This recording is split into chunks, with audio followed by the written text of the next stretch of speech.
శ్రీగురుభ్యో నమః. హరి ఓం. ఈశానా సర్వవిద్యానామీశ్వర సర్వభూతానాం బ్రహ్మాధిపతి బ్రహ్మణోధిపతి బ్రహ్మ శివో మే అస్తు సదా శివోం. జగతం పితరం వందే పార్వతీ పరమేశ్వరం. శ్రీగురుభ్యో నమః. హరి ఓం. ఈ రోజున జరిగేటువంటి స్థితిగతులు అనుసరించుకుని జాతకంలో ఏ విధమైనటువంటి ప్రభావాలు జరుగుతున్నాయి, ఏ విధమైనటువంటి శాంతులు చేసుకుంటే మనం అభివృద్ధి చెందుతాము, ఆర్థికంగా నిలబడాలి అంటే గనక ఏమి ఆచరించాలి, అదేవిధంగా ఆరోగ్యపరంగా మన స్థితిగతులు మారాలి అని అనుకుంటే గనక నవగ్రహాల యొక్క సంచారణ ఏ విధంగా ఉండాలి, వాటిలో ఉచ్చస్థానం ఏ విధంగా మారినా లేదా కొన్ని గ్రహాల కలయిక వల్ల జీవితాల్లో అద్భుతాలు అనేటువంటి చోటు చేసుకోవడము, అదేవిధంగా కొన్ని ప్రమాదాలు అనేటువంటి జరగడం జరుగుతాయి.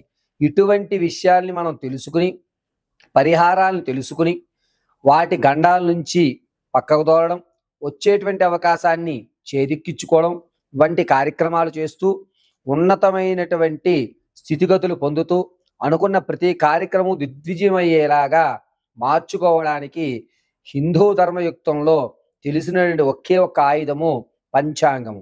ఈ పంచాంగంలో వివరించినట్టుగా 9 గ్రహాలు ఏ స్థితిని మారుతూ ఉంటాయో ఆ స్థితులను నా జ్ఞానాన్ని ఉపయోగించి మీ అందరికీ కూడా తెలియజేయడం జరుగుతుంది. ఇందులో మొట్టమొదటిగా ఈ నెల ఇప్పుడు ప్రారంభం చేసుకుని వచ్చేటువంటి 23వ తారీఖు వరకు కూడా జరిగేటువంటి కొన్ని మార్పులు, అంటే బుధగ్రహం ఆలోచన యుక్తానికి సంబంధించిన వాడు, గురుగ్రహం శుభాలకు సూచన కలిగించేటువంటి వాడు, దేవతామూర్తుల యొక్క పిల్లలకి విద్యాభ్యాసం నేర్పేటువంటి వాడు గురువు.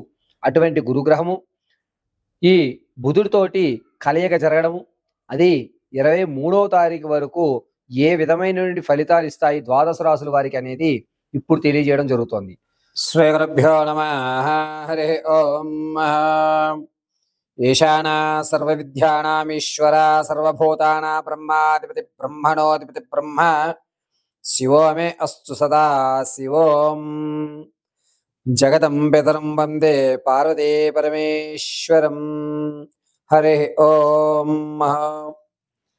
మన యొక్క స్థితిగతులు, మన యొక్క ఆర్థిక వ్యవస్థ, ఆరోగ్యం యొక్క పరిస్థితి, అవకాశాలు ఏ విధంగా అందిపుచ్చుకోవాలి, ప్రమాదాల నుంచి ఏ విధంగా తప్పుకోవాలి, అదేవిధంగా ఎప్పుడు ఏ వ్యవస్థలో మనం పెట్టుబడులు పెడితే ఎంత మంచి జరుగుతుంది, ఎవరిని నమ్మచ్చు, ఎవరిని నమ్మకుండా ఉండేటువంటి ప్రయత్నం చేయాలి అనేటువంటి విషయాలన్నిటినీ కూడా నవనాయకుల యొక్క అనుగ్రహాలతో ప్రారంభమవుతూ ఉంటాయి.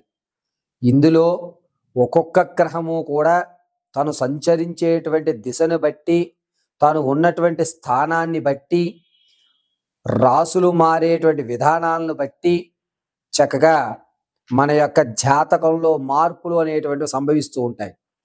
ఈ విధంగా ఏ రాశిలో ఏ రాశితో మిళితమవుతోంది అనేటువంటి విషయం మనం తెలుసుకుందాం. ఇందులో ముఖ్యంగా ఏమిటంటే రేపటి 12వ తారీఖు నుంచి కూడా 23 వరకు బుధగ్రహము గురుడితో మిళితమవడం, అయితే 18వ తారీఖు తర్వాత నుంచి బుధుడు, గురుడు, రవి ముగ్గురు కలయిక జరగడం అనేది జరుగుతుంది. ముందుగా గురుడు రాక్షసుల యొక్క పిల్లలకు విద్యాభ్యాసం నేర్పేటువంటి గ్రహం. గురువు లేని విద్య గుడ్డి విద్య అంటుంటారు. గురువు ఎంత ప్రాధాన్యం అంటే మన యొక్క స్థితిని మార్చేటువంటి స్థాయి ఈ గురుగ్రహానికి ఉంటుంది. అంత విశిష్టమైన గురుడు ఆలోచనకి మూలమైనటువంటి బుధగ్రహంతో కలయిక అనేటువంటి జరుగుతూ ఈ నెల 23 వరకు కూడా జరిగేటువంటి ఫలితాలు ఏమిటి, ద్వాదశ రాశుల వారికి ఈ గురుడు బుధుడు మిళితంలో ఉండడం వల్ల ఏ విధమైనటువంటి ఇబ్బందులు కానీ, ఏ విధంగా ఆర్థికంగా నిలబడడం అనేటువంటి జరుగుతాయి అనే విషయాన్ని కూలంకషంగా మనం తెలుసుకుంటాం. ఇందులో ఏ వ్యవస్థలన్నా సరే దైవానుగ్రహ ప్రకారంగా పంచాంగకర్త వ్యవస్థ పరంగా భగవంతుడు నాకు కలగజేసిన మేధాశక్తిని ఉపయోగించుకుని మాత్రమే ఈ పంచాంగం అనేటువంటిది ఈ నెల 23 వరకు గురుడు బుధుడు యొక్క కలయికతో జరిగేటువంటి అద్భుత ఫలితాలు, అనర్థాలు ఇవి మీకు తెలియజేయడానికి జరుగుతుంటుంది. దీని తదనంతరం ఎపిసోడ్లో మీకు బుధుడు, గురుడు, అదేవిధంగా రవి ఈ 3 స్థానాలు కలయిక అనేటువంటిది వచ్చే నెల అంటే జూలై 26 వరకు ఈ ముగ్గురు జలచర రాశుల్లో స్థిరత్వంగా ఉంటారు. అప్పుడు జరిగేటువంటి ఫలితాలు ఏమనేది నెక్స్ట్ ఎపిసోడ్లో మీకు ఇవ్వడం జరుగుతుంది. ముందుగా గురుడు బుధుడు కలయిక ఏ విధంగా ఉంటుంది ద్వాదశ రాశుల వారికి అనేది తెలుసుకుందాం. తదుపరి ధనుసు రాశి వారు. ధనుసు రాశి వారికి గురుడు స్వక్షేత్రంలోకి వెళ్ళేటువంటి అవకాశం, అందులోనూ కూడా బుధుడితో కలియడం అనేటువంటిది మంచి ఫలితాలను ఏర్పరుస్తూ ఉంటుంది. మీ ఆనందానికి కానీ ఎవరైతే మిమ్మల్ని ఇంతకుముందు అవమానించారో వారి ముందే మీరు నిలబడటం, ఆహా ఇతని వల్లే ఈ రోజున మేము బాగున్నాం అనేటువంటి నానుడి ఏర్పడుతూ ఉంటుంది.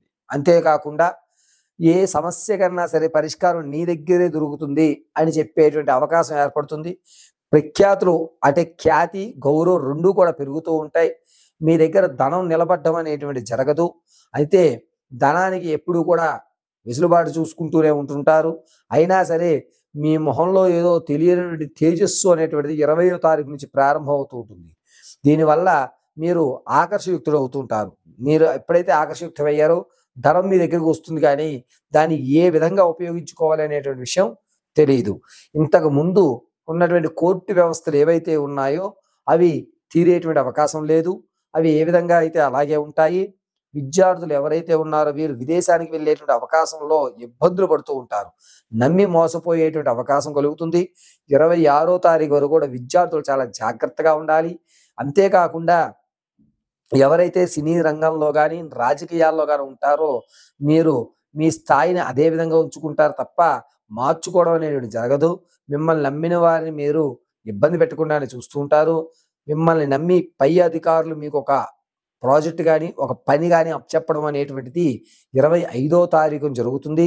25వ తారీఖున మిమ్మల్ని నమ్మి ఒక సమస్యని మీ ముందు పెడతారు. దాన్ని చాకచక్యంతో మీరు విడిపించడం అనేది జరుగుతూ ఉంటుంది. అంతేకాకుండా ఆడవారు ఎవరైతే ఉంటారో వీరు కాళ్ళకి సంబంధించి చాలా జాగ్రత్తగా ఉండాలి. అరికాళ్ళకు ఇబ్బందులు కలగడం కానీ కాలు తొట్టురు బయటపడి కాలు విరగడం లాంటి వ్యవస్థలు ఏర్పడుతూ ఉంటాయి. గురుడు బుధుడు కలయిక అనేటువంటిది ఈ యొక్క ఆడవారి యొక్క జాతకంలో కాస్త ఎముకలకి సంబంధించిన ఇబ్బందులు కలుగుతాయి. అంటే కాళ్ళకి సంబంధించి మోకాల వరకు కూడా చాలా ఇబ్బందులు కలిగేటువంటి అవకాశం 23వ తారీఖు వరకు ఏర్పడుతూ ఉంటుంది. అంతేకాకుండా ఎవరైతే ఇంతవరకు రాని ధనం కోసం చూస్తున్నారో మీకు ధనం వచ్చేటువంటి అవకాశం కనబడుతుంది. కానీ దాన్ని ఏ పర్పస్లో ఉపయోగించుకోవాలో తెలియక అనవసరమైనటువంటి ఖర్చు పెట్టుకుంటూ ఉంటారు. ఇక ఎవరైతే మీ అనుకున్నటువంటి రంగాల్లో ప్రవేశిద్దాం అనుకుని నాకు ఇది ఇష్టం అని ఏదైతే అనుకుంటారో ఆ ఇష్టం కొంచెం కష్టంగా మారుతుంది. పరిస్థితులన్నీ కూడా మీకు అనుకూలంగా ఉండవు. కొంచెం ఇబ్బందిదాయకంగా ఏర్పడుతూ ఉంటుంది. మీరు ప్రతినిత్యము కూడా మేధాదక్షిణామూర్తిని ఆరాధించడం చాలా విశిష్టతమైన ఫలితాన్ని ఏర్పరచుకుంటుంది. అంతేకాకుండా రియల్ ఎస్టేట్లో కానీ భూ సంబంధితమైన వ్యవస్థలు కానీ ఎవరైతే చేసుకుంటున్నారో మీకు అంతగా లాభించదు. కానీ మీరు ఏదైతే అమ్ముదామని భూమి అనుకుంటున్నారో దానికి మంచి బేరం అయితే ఏర్పడుతుంది, కానీ ధనం మీ చేతికి అయితే రాదు. ఒకవేళ వచ్చినా అది నిలబెట్టుకునే అవకాశం మీకు ఏర్పడుతుంది. కావున బినామీ పేర్ల మీద ఆ ధనాన్ని తీసుకోవడం లేదా మీ భార్య పేరు మీద మీ పిల్లల పేర్ల మీద ఆ ధనాన్ని తీసుకోవడం మంచిది. 25వ తారీఖు తర్వాత మీ యొక్క చేతిలో ధనం అనేది కాస్త ఆడడం అనేది జరుగుతుంటుంది. కాబట్టి ఈ యొక్క రాశివారు ధన విషయంలో చాలా జాగ్రత్తగా ఉండాలి. అంతేకాకుండా మీ యొక్క ఆలోచన మారుతూ ధనం స్థిరత్వంగా ఉండి వచ్చిన ధనాన్ని ఏ అవసరానికైతే మీరు తెచ్చుకున్నారో ఆ అవసరం పూర్తి చేసుకుని మీ మనసు చంచలంగా ఉండకుండా స్థిరత్వంగా ఉండాలి అంటే కనుక మేధాదక్షిణామూర్తిని ఆరాధించడమే చాలా విశిష్టమైన ఫలితాన్ని దోహదం చేస్తూ ఉంటుంది. అంతేకాకుండా ఈ యొక్క రాశి వారికి గురుడు కేతుని శనీశ్వరుణ్ణి కూడా నీచయుక్తంతో చూడడం వల్ల ఆరోగ్యపరంగా కాస్త కాలికి దెబ్బలు ఇబ్బంది పడుతూ ఉంటాయి. కాలుకు సంబంధించినటువంటి వ్యవస్థ అంటే ప్రయాణం చేసేటప్పుడు కానీ నడిచేటప్పుడు కానీ చాలా జాగ్రత్తగా ఉండడం చెప్పదగ్గ సూచన.